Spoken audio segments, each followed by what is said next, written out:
지난 주일에 예수님처럼 항상 기도하세요 라는 주제로 몇 가지 사항을 말씀을 드렸어요. 한번 다시 반복해서 공부를 하죠.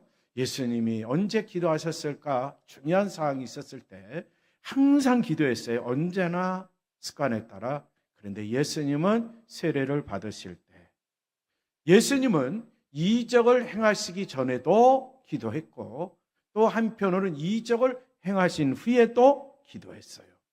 그리고 중요한 사실은 예수님은 제자들을 부르시기 전에 기도했어요. 또 더 나아가서 예수님은 자신에게 임할 죽음, 그렇죠? 자신에게 임할 죽음. 우리는 지금 사순절 절기를 지내고 있어요. 보내고 있어요. 예수님은 바로 자신의 죽음에 대해서 이야기하실 때 제자들에게 말씀하시기 전에 기도하셨다는 거예요. 기도하셨다는 거예요. 그리고 예수님은 변화산상에서 기도하신 것 너무나 잘 아실 거예요. 그렇죠? 제자 셋과 변화산에 올라갔는데 거기에서 이제 누가 나타났어요? 엘리야도 나타나고 모세도 나타나고 예수님의 모습은 그렇죠? 변형이 됐고요. 그때에 제자 중 한 사람 베드로가 여기 있는 것이 좋사오니 여기서 안주하며 사는 것이 좋겠습니다. 주님 허락만 해주세요. 초막 셋을 짓고 우리와 함께 여기서 살기를 원합니다 라고 간청했지만, 그렇죠? 예수님은 아무 말씀 안 하시고 그 순간에 엘리야도 사라지고 모세도 사라지고, 그렇죠? 내려가자. 우리가 해야 할 일이 있다. 그렇죠? 변화산에서 기도하시 내려가자. 우리가 해야 할 일이 있다. 우리 주님이 또 일하실 일이 있어요. 일하실 일이 있어요. 그래서 내려가셔서 또 한우들을 고쳐주신 사건, 우리 그리스도인들이 너무나 잘 아실 거예요. 자, 우리 그리스도인 중에 기도하실 때, 예수님이 기도하실 때 용모가 변화되고 그 옷이 휘어졌다. 정파 성결계 우리 믿음의 청년들 예수님처럼 항상 기도하시기를 바랍니다. 기도하시면 얼굴이 변형돼요. 그렇죠. 옷이 광채가 나요. 어떤 얼굴로? 활짝 빛나는, 얼굴이 빛나는 거예요. 얼굴이. 왜? 기도하면 내 마음속에서 들끓고 있는 모든 것들이 다 해결함을 받는 거예요. 해결함. 마음속에 끙 하고 다니는 거 있죠? 이거 해결해야 되는데, 이 문제 해결해야 되는데 마음속에 심중에 혼자 생각하는 거 있어요. 우리 믿음의 청년들이, 우리 믿음의 그리스도인들이, 그렇죠? 변화산상에 올라가 우리 주님이 기도하셨듯이 뒤에 거룩한 성전에 나와 기도할 때마다 다 해결함을 받고 바로 예수님처럼 용모가 변화되고 옷이 휘어져 광채가 나는 그런 삶이 꼭 될 줄 믿습니다. 마음이 즐거운 사람, 어디를 보면 알 수 있어요? 얼굴을 보면. 마음이 힘이 괴롭고 상처투성이 뿐이고 아픈 사람, 어디를 보면 알 수 있어요? 얼굴을 보고. 이건 제 얘기가 아니에요. 성경 이야기예요. 하나님의 말씀이에요. 바로 잠언에 나와 있는 말씀이에요. 그래서 우리 그리스도인끼리 얼굴을 딱 보고 상대방에 대해서 얘기를 하지 않는 거예요. 얼굴을 딱 봤을 때, 그래서 마음에 즐거움이 있다. 얼굴이 빛나는구나. 마음에 걱정투성이야. 얼굴을 보니까 어두워, 침침해, 수심이 가득해. 무슨 해결할 점이 있는 모양이다. 속으로 주님, 저분을 위해서 중보기도 합니다. 어떤 문제가 있는지 나는 모르지만 해결자가 되신 우리 주님께서 저분의 모든 문제를 속히 해결해 주시옵소서. 구원은 여호와께 달려있사오니 주의 백성인 바로 그분에게 주의 복을 내려주세요. 마음속 깊은 곳에서 우러나오는 기도를 드리면 됩니다. 그러니까 우리 청년들, 우리 교우들 주일에 교회에 오시기 전에는 다 그렇죠. 마음속에 있는 걸 깨끗이 정리정돈하고 깨끗함을 받고 거룩한 주일에 거룩한 주의 성전에 나서 기쁘고 즐거운 마음으로 예배드려야 돼요. 기쁘고 즐거운 마음이 어디서부터 나온다? 속에서부터. 주중에 다 해결함을 받으면 기쁘고 즐거운 마음이 뭐를 통해서 나타난다? 얼굴을 통해서 나타난다. 그래서 교회 와서 함께 하나님을 찬양하고 함께 하나님께 기도하고 함께 하나님의 말씀을 상고하고 세상 속에 나가 이제는 말씀과 함께 주님과 함께 성령님의 능력으로 삶을 영위하는 거예요. 혹시 미해결점이 있다면 그렇죠. 한나 여인처럼 주의 거룩한 성전에 나와 소리내지 않고 마음속에 있는 모든 것 주님의 이름으로 아뢰는 거예요. 마치 슬픈 여자가 술 취한 여자처럼 슬픈 여자, 술 취한 여인으로 보고 영적 감각이 둔한 사람이 그렇게 말하는 거죠. 문제가 있다면 아직 해결하지 못한 문제가 있다면 주의 거룩한 성전에 나와 소리 없이 눈물을 흘리며 기도하는 거예요. 우리가 흘리는 눈물 우리 주님이 받아주시는 거예요. 그랬을 때에 교회를 나서는 동시에 모든 문제가 해결되는 어떤 사람이 그럴까? 예수님처럼 항상 기도하는 사람. 예수님처럼 언제나 그렇죠. 기도하며 사는 사람. 우리가 함께 봉독한 말씀 가운데 누가복음 18장에 나와 있는 이 여인처럼 한낱 부르짖는 사람. 항상 기도하는 사람. 무엇을 가지고? 믿음을 가지고 믿음으로 밤낮 부르짖는 믿음으로 항상 기도하는 사람. 반드시 모든 문제가 다 해결함을 받는다는 거죠. 예수님은 이제 제자들에게 기도를 가르치기 전에도 기도하셨고요.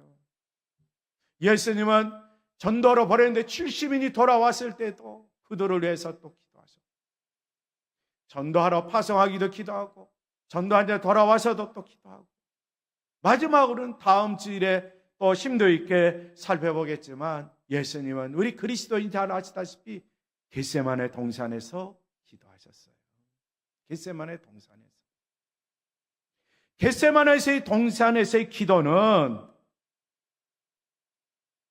다음 주에 설교 제목인데 예수님은 순종하기 위해서 기도하셨다는 거예요. 순종하기 위해서. 겟세마네에서의 기도의 내용을 우리 그리스도인 잘 알아요. 저는 다른 관점에서 본 게 아니라 예수님이 왜 감람산에서 기도하셨을까? 뭐 하기 위해서? 하나님의 뜻에 순종하기 위해서 몸부림치며 기도하셨다는 겁니다. 이런 기도의 삶도 우리 그리스도인들이 필요하죠. 좀 더 구체적인 건 다음 주일 오후 찬양 예배 때 살펴봅니다. 스데반 집사가 순교 당할 때에 예수님이 기도하신 그렇죠. 내용을 본받아 기도하셨다는 거 다 알죠. 십자가상에서 예수님은 저들이 하는 것 진짜 무지해서 그런 겁니다. 그들이 모르기 때문에 나를 십자가에 못 박은 거예요. 하나님, 저들의 죄를 사하여 주세요 라고 마지막으로 기도하고 그렇죠? 숨을 거뒀다. 하나님 나라 갔다. 낙원에 갔다 라고 성경은 말씀하고 있어요. 예수께서 이르시되 아버지 저들을 사하여 주옵소서. 자기들이 하는 것을 알지 못합니다 라고 말했어요. 이런 기도의 삶을 오스왈드 샌더스는 자세하게 이제 관찰을 해봤어요. 관찰하면서 우리들의 삶 속에 어느 때에 항상 기도할 필요가 있을까? 몇 가지로 요약을 했어요. 첫째는 예수님처럼 하루를 시작할 때 기도하라. 하루. 나는 하루가 시작이 새벽이야. 새벽에 기도하십시오. 나는 하루 시작이 저녁 때야. 그러면 시작하는 저녁 때 기도하십시오. 나는 하루를 시작하는데 오밤중이야. 밤 땡 0시가 돼야 나는 하루 시작이라고. 그러면 밤 0시에 시작하는 그 순간에 기도하십시오. 요즘에는 하루의 시작의 개념이 직장 생활하고 사업하는 사람들 보면 다 종류별로 다 다릅니다. 대부분의 사람들은 새벽으로 생각하지만 그거 옛날 이야기예요. 옛날 이야기예요. 농사 짓는 분들은 하루의 시작을 이른 아침 새벽으로 보죠. 그래서 시골교회 새벽에 종소리가 딸랑딸랑 울릴 때에 농사 짓는 분은 그 시간대에 일어나가지고 이제는 그렇죠. 농사에 필요한 모든 것을 준비하는 거 가지고 들로 나가죠. 밭으로 나가고 논으로 나가고 그러면서 하루의 일과를 시작해요. 제가 어렸을 때 보니까 그렇더라고요. 지금은 직업군이 다양합니다. 그렇죠. 밤에 일하는 분, 낮에 일하는 분, 그렇죠. 낮과 밤의 중간에 또 일하는 분 다양해요. 그래서 내 나름대로 하루의 시작이 어느 때인가 알면 하루를 시작하기 전에 우리 그리스도인들, 믿음의 청년들 믿음으로 시작할 때 기도하시고 또 시작할 때 기도했으니 마칠 때 기도해라. 마칠 때 하루의 일과를 마칠 때 꼭 마감 기도를 해라. 마감 기도. 오늘 하루 계획 세운 대로 하나님이 도와줄 줄 믿습니다. 그리고 이 일을 추진해 나가요. 말씀과 함께 살면서. 그리고 하루 일과를 마칩니다. 플러스 마이너스 잴 필요 없어요. 다 주님께 맡기고 일했으니 만물을 기도하는 하루의 일과를 오늘 또 마칠 수 있도록 도와주신 주님 감사합니다. 그러면서 감사 기도로 마무리하는 거예요. 그 다음에 세 번째 보면은 그렇죠. 예수님은 어느 때 위기에 직면했을 때 예수님은 기도하셨다는 거예요. 예수님이 치유를 나타냈죠. 기적을 나타냈죠. 이적을 나타냈죠. 그걸 보면은요, 치유의 은혜를 입은 사람들, 기적을 나타낼 때, 이적을 베풀 때 보면은 그 주변에 있는 모든 사람들, 그 시대 상황 속에 위기예요, 위기. 개인적인 위기, 국가적인 위기, 수많은 사람들의 위기. 그런 위기에 직면했을 때 예수님은 기도하셨다는 거예요. 예수님. 내가 배고파. 5,000명 이상이 지금 배고파 굶주리고 있어. 그 사람들에게 있어서는 인생길에 있어서 배고픔의 위기예요. 그럴 때에 예수님은 그들을 위해서 기도하셨고 기적을 나타낸 후에도 예수님은 기도하셨고 우리 인생길을 걸어갈 때 특별히 우리 청년들 그렇죠? 보이지 않는 위기의 연속 속에 살아갑니다. 믿음 생활 오래한 우리 모든 그리스도인들은 그래서 위기의 연속 속에서 그럼에도 불구하고 하나님이 도와주셨고 때로는 하나님이 방패해 주셔서 오늘 여기까지 인도를 받아서 우리는 에베레스의 하나님을 찬양하고 그분께 감사하고 그분께 영광 돌리며 생활해요. 그러나 우리 믿음의 청년들은 앞으로 어떤 위기가 직면할지 몰라요. 큰 위기가 직면하던 작은 위기가 직면하던 그렇죠?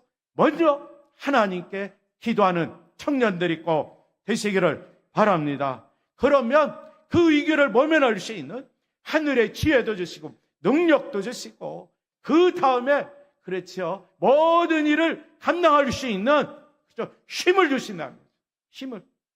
그랬을 때에 이제 큰 성과를 이루기 위해서 우리 주님이 하나님이 일하시니 나도 일한다. 우리 주님이 나에게 말씀하시기를 나보다 더 큰 일로 행하리 할 수 있다라고 말씀하셨으니 큰 성과를 보이기 전에 무릎 꿇고 기도하고 또 큰 성과가 이른 후에도 예수님처럼 기도하고 더 나아가서 그 모든 일을 감당할 때 때로는 부담이 될 때가 있어요.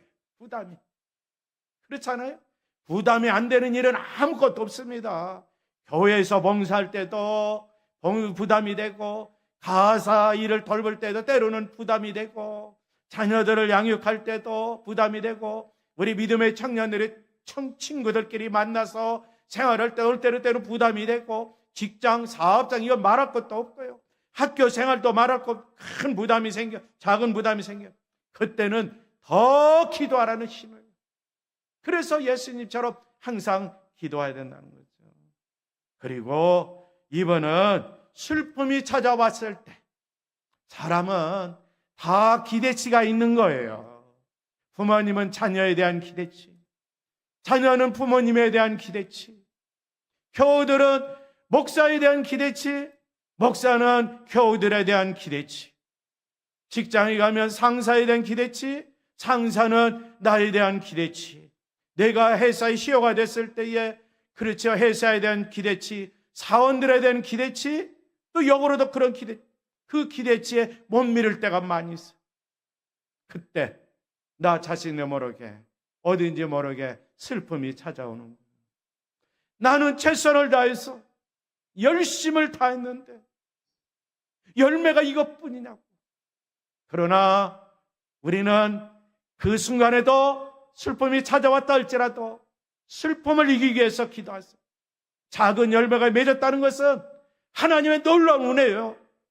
헛수고로 끝나는 일이 세상에는 너무나 많기 때문에 작은 열매 맺으면 더 기도하며 그 일에 더 분발해서 최선을 다하면 하나님께서 작은 것에도 이제는 나중에는 더 큰 것으로 아버지 하나님이 축복해 주신다는 거예요.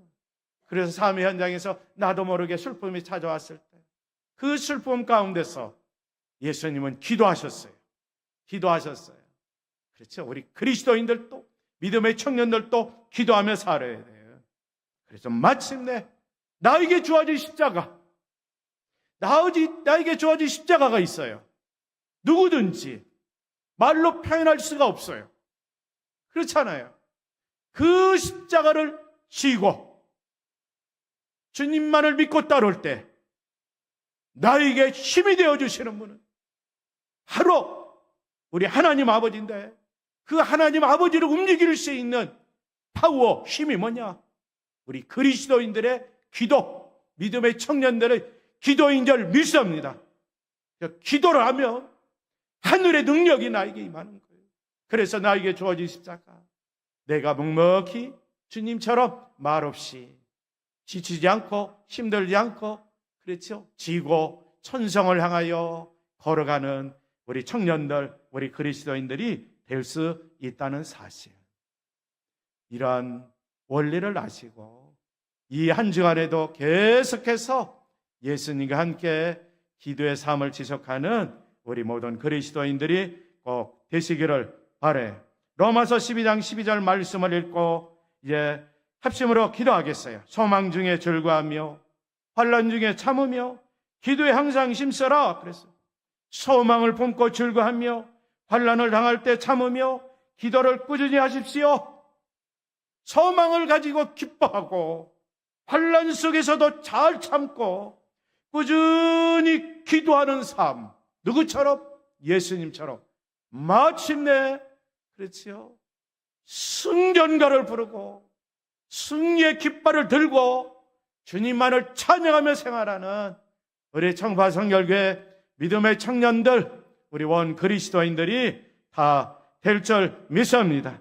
이 시간에 합심으로 기도하겠습니다. 하나님 감사합니다. 하나님 감사합니다. 하나님 감사합니다. 우리 모두에게 입술을 허락해 주었사오니 마음속 깊은 곳에서부터 주님을 찬양하는 입술이 되게 하여 주옵소서. 말씀과 함께 성령님의 권능 아래 주님을 찬양하고 예수님을 담아 예수님처럼 항상 마음속 깊은 곳에서 하나님의 말씀을 펴잡고 입으로 기도하여 예수님처럼 생활하는 우리 믿음의 청년들, 그리고 우리 모든 그리스도인들 다 되도록 은혜 위에 은혜를 베풀어 주시옵소서. 소망을 가지고 기뻐하고 환난 중에는 꾸준히 참고 더욱더 우리 모든 그리스도인들 환난 날에 하나님의 이름을 부르며 예수 그리스도의 이름으로 불러 우리 모든 그리스도인들, 믿음의 청년들 마침내 승리자가 되게 하여 주시옵소서. 예수님의 이름으로 기도하옵나이다. 아멘.